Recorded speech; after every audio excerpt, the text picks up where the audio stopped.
Kita semua tahu kan, alat yang ikonik banget yang selalu ada di leher dokter. Yap, stetoskop. Selama 200 tahun, alat ini ya gitu-gitu aja. Hampir nggak berubah. Tapi, gimana kalau saya bilang alat sesederhana itu baru aja dapat upgrade paling revolusioner sepanjang sejarahnya?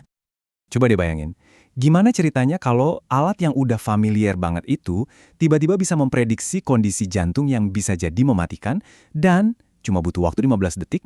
Ini bukan lagi ngomongin film fiksi ilmiah loh, ini nyata dan inilah yang bakal kita bahas tuntas sekarang. Oke, kita mundur sedikit ya biar kebayang. Perjalanan stetoskop ini kan dimulai jauh banget, tahun 1816. Selama 2 abad, bentuk dan fungsinya ya gitu-gitu aja, jadi bagian tak terpisahkan dari dunia medis. Nah, sampai akhirnya sekarang. Sebuah lompatan raksasa terjadi, yaitu hadirnya versi yang ditenagai kecerdasan buatan atau AI. Terus, kenapa sih inovasi ini jadi penting banget? Kenapa kita harus peduli? Jawabannya simpel tapi krusial. Ini semua tentang bahaya dari keterlambatan diagnosis. Kalau udah urusan jantung, deteksi lebih awal itu ya segalanya. Coba lihat angka ini deh. Di Inggris, lebih dari 70% kasus gagal jantung baru ketahuan setelah pasiennya dilarikan ke UGD.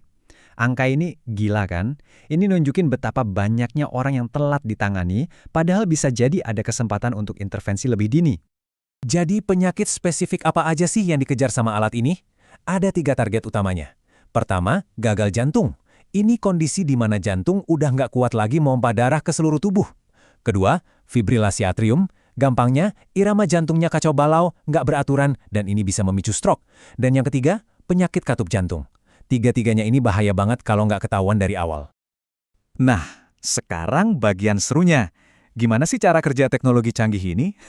Prosesnya itu cepet banget.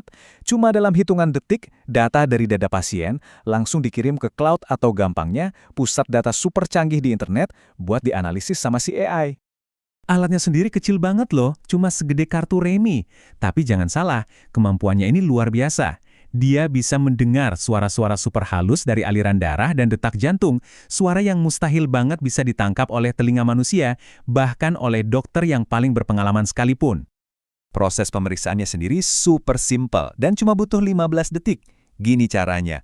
Pertama, alatnya ditempelin di dada pasien. Saat itu juga dia langsung merekam 2 hal, EKG yaitu rekaman aktivitas listrik jantung, plus suara detak jantungnya.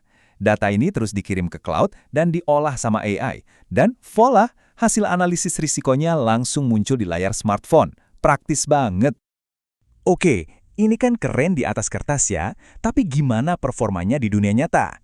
Nah, untungnya alat ini udah diuji coba dalam sebuah studi klinis yang besar banget di Inggris. Mari kita lihat hasilnya.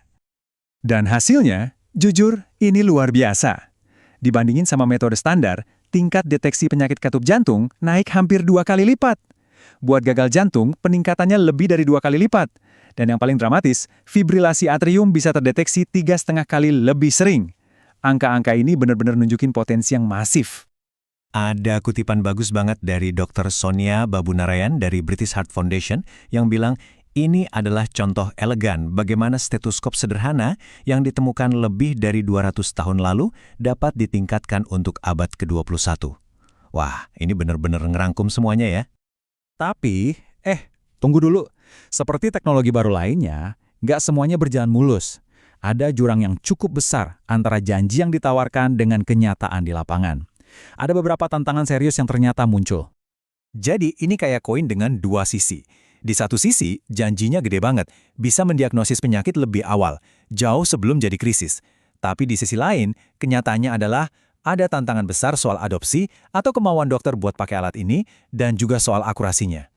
Dan ini dia nih, rintangan-rintangan utamanya. Pertama, tingkat adopsinya rendah. Ya mengejutkan, 70% dokter umum di studi itu berhenti pakai alat ini setelah setahun. Kedua, masalah positif palsu atau false positif. 2/3 pasien yang ditandai berisiko gagal jantung sama si AI, ternyata setelah dites lebih lanjut, hasilnya normal. Ini kan bisa bikin pasien cemas duluan. Terakhir, masalah integrasi. Alat ini ternyata belum pas banget sama alur kerja dokter yang udah sibuk. Oke.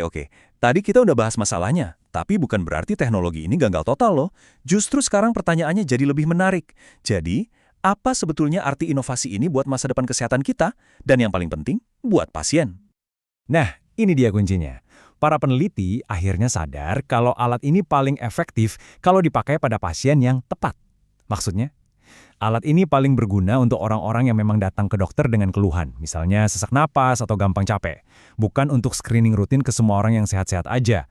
Jadi ini lebih ke alat diagnostik, bukan alat penyaring massal. Jadi, setelah kita lihat potensinya yang luar biasa, tapi juga tantangannya yang nyata, kita sampai di pertanyaan penutup. Apakah alat-alat canggih seperti ini, yang menggabungkan insting dokter dengan kekuatan analisis AI, adalah wajah dari kedokteran preventif di masa depan? Mungkin jawabannya belum 100% jelas, tapi yang pasti, perbincangan penting ini baru saja dimulai.